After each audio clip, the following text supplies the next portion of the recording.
Hello there, welcome to our channel Logging Apps again. Hope you are doing fine. I'm back with another tutorial video, and today I'll be showing you how to log into your Shopee account from your computer. And now without further ado, let's dive right into the video. But before that, don't forget to like, subscribe and hit that bell icon for more videos. Now to log into your Shopee account from your computer, first open up your preferred browser, as I have already opened the Google Chrome, and on the search bar click over there and type in shopee.com like this and you enter, and you can see its home page open like this. But you will have to choose your location from over here when you see this interface. Let's go with the Mexico, and let's translate in English.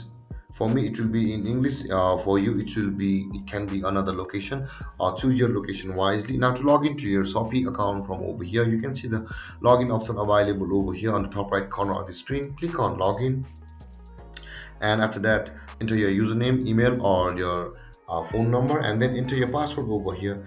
And after that click on login to sign into your Shopee account, or if you have forgotten your password, just simply click on forgot password to retrieve, to go through a procedure to retrieve your password. Or you can just sign in with your mobile or your Manzana account or your iCloud account, your Google account or your Facebook account like this. You can see this is the login page of Apple ID and the Google ID. Similarly, this is the login page of Facebook, through which you can log into your Shopee account respectively. And there guys, this is how to log into your Shopee account. And if you have any confusions or questions regarding the topic, don't hesitate to comment in the comment section below, and don't forget to like, subscribe and hit that bell icon for more videos. Thank you for watching guys. Peace.